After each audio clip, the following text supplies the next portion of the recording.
Place to be Nation Pop, Nick Duke here, one half of the Hard Traveling Fanboys and the co-host of the brand new Marvel Age podcast, which is what brings us here today for this very special announcement. First of all, before we say anything else, I send a massive thank you to all of you who have reached out with positive comments and just generally overwhelmingly positive feedback about the first episode of Marvel Age. I knew... I can't speak for Tim and Todd and Russell, but I can say that I had a great time recording it, but I had no idea that we were going to get the response that we did. So a very sincere thank you to everybody who listened and who is continuing to listen as we prepare for the release of Episode 2. For those of you who may be catching this for the first time, very briefly, Marvel Age is our new ongoing effort to look at the high points of Marvel's publishing history beginning all the way back in 1961. Our first episode covered November of 1961 through the end of 1962, and we will be covering 1963 in an upcoming episode. But the reason we are here today for this announcement that I have teased in various locations is that because of the response to Marvel Age and because of a specific person's response to Marvel Age, we are actually going to be adding a second show under the Marvel Age banner. We are going to be adding a series of reaction pod blasts. I'm not really sure what the title of these is going to be yet. I'm going to leave that up to the man himself. But without further ado, let me introduce to you guys the host of that second show, the former, help me out here, digital editor? Is that right? Editorial director of digital media. The former editorial director of digital media himself at Marvel.com, that is. That's Mr. Ben Morse. Ben, how are you? I'm good, man, and I'll correct you one more. I was the editorial director of digital media, not just for Marvel.com, but for all of Marvel. Wow. Anything digital that happened had my fingerprints on it. Including the Webby award-winning Marvel Unlimited app, which has been a massive resource for the podcast. Absolutely. I worked on Marvel Unlimited. That's one of the things I definitely spent a lot of time in Marvel doing. I'm super proud of it. I think it's amazing access to anyone who is doing something like what you guys are doing and taking a deep dive into the past of Marvel Comics, which has such a rich and incredible history.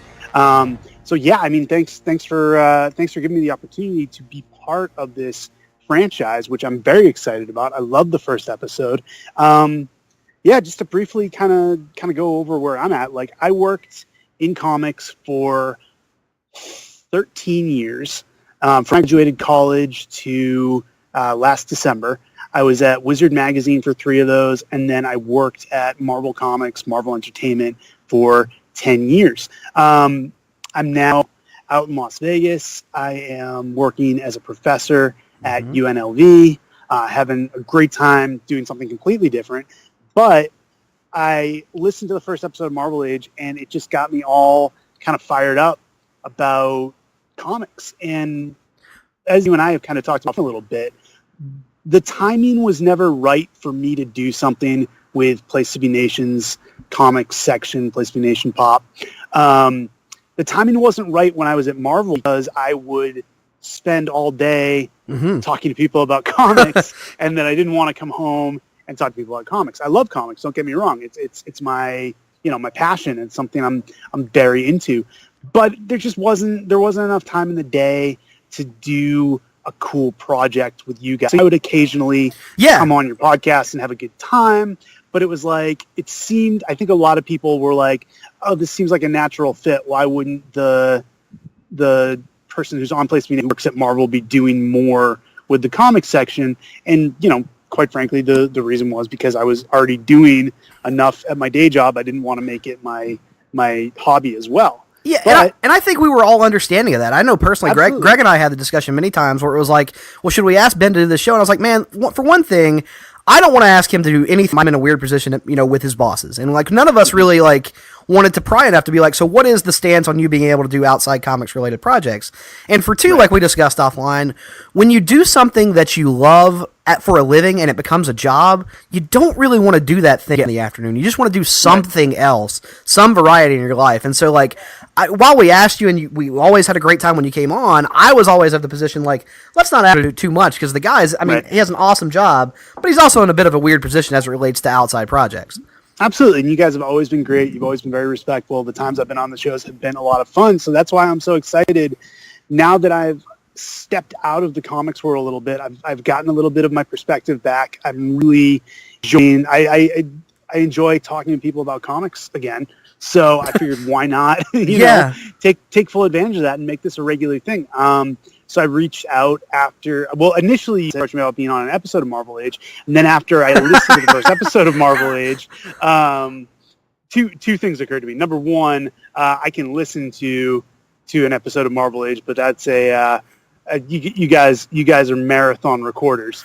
So, I don't know if I can quite equal that, but I wanted to be a part of it somehow. And so we came up with this idea that, you guys have a very specific perspective. Right. I think you're encountering a lot for the first time. Right. I think it's really cool to get kind of your first early impressions on stuff like Lee and Kirby's Fantastic Four or the Ditko Spider-Man or any of that.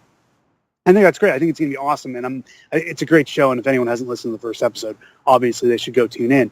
I've got kind of a different perspective on it. I was immersed in Marvel for a decade. Mm-hmm. And both before and while I was there, that was one of the things when I got to Marvel and suddenly had access to their full library, even before Marvel Unlimited, just in terms of the literal physical library. And when I was at Wizard, for that matter, was I said, all right, I'm going to go back and 10 years before you guys did it, I said, I want to read all this stuff that I heard with formative blocks, the building blocks of comics. Right. So, the Lee Kirby Fantastic Four, the Lee Ditko Spider-Man, the early Thor, the early Captain America, all that stuff. And I did a deep dive into it, and I loved it, and I fell in love with it.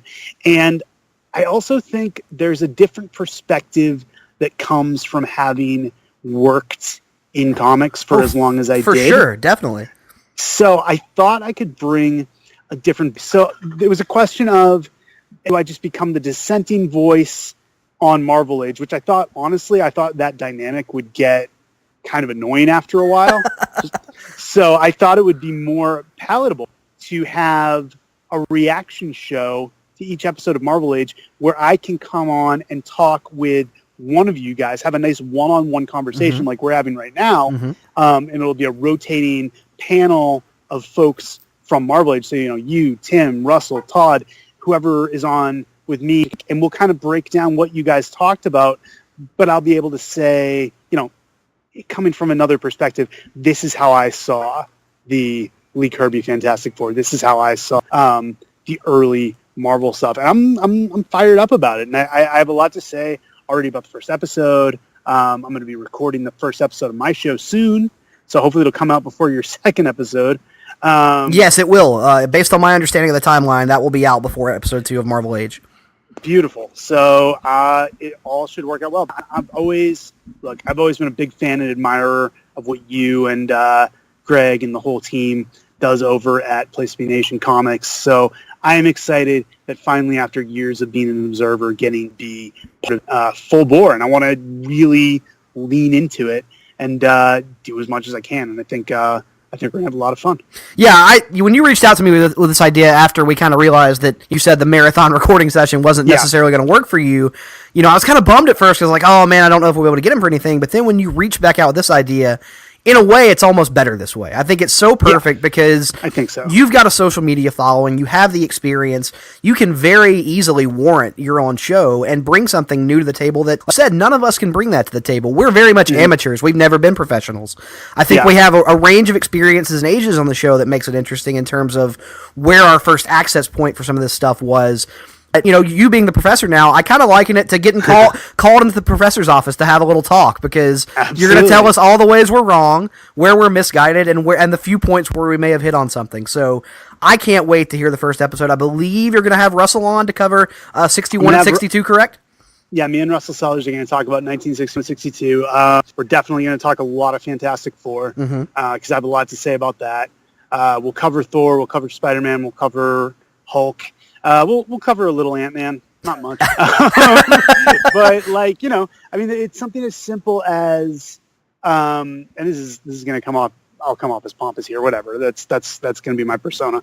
But when you guys were talking about Stan, I was like, none of these guys have met Stan. They haven't talked to Stan. I'm like, I've talked to Stan. I can offer something. That's a great point you raised. So I've literally talked to Stan Lee about, Fantastic Four, and I can offer some of the stories from there. So I think. Well, with that in mind, since all of us offered our best Stan on the first episode of Marvel Age, can we get right here? No. I have too much respect and love for Stan to try to do my imitation. Also, I'm sitting outside at a Starbucks, so that's the other reason that I'm not going to do my Stan Lee It's also impression. in Las Vegas, though, so you'd probably only be like the 6th or 7th weirdest person sitting out there. That's true. It's true. I don't even see anyone around me. But no, I'm not gonna do that. I got You'll have to listen to hear that. That's awesome. Well, man, thank you so much for agreeing to do this. If I'm not mistaken, I think you've done some little side projects, off behind the scenes and stuff. But this will be your first publicly consumable comics work since leaving Marvel, will it not? Yeah, absolutely. I haven't done anything. I like you alluded to. I've done some stuff more behind the scenes that people will not see. Right. But in terms of publicly facing comics work, this is the first thing I'm going to be able to mystery. We will do that. So this is the other thing I got to teach you guys about marketing. Hey man, you're the king. We are, like I said, we're amateurs here, so we will learn from sit under your learning tree, so to speak. We'll tease things out gradually. Gotcha. Well, anything else people need to know about the show? No, man. Obviously, if you guys want to know where the show is going to happen, follow me at Ben J. Morse on Twitter. Follow the Place to Be Nation pop feed, and I'm sure we'll all be talking about the new show. But yeah, listen to Marvel Age, and then listen to my companion piece, which we have not named yet, but we'll work on that soon. So yeah, like you said, listen to the first episode of Marvel Age. If you want to reach out to us via the Place to Be Nation Comics Facebook page or on Twitter, you can hit me at NickDuke87. Even if you wanted to contact Ben, he can get it to you secondhand. We have the reading lists for the next several episodes in hand. We'll be glad to share those digitally with anybody who wants to play along. So with all that being said, Ben, thank you for joining me once again. And you guys stay tuned to Place to Be Nation Pop. Big things coming in the very near future.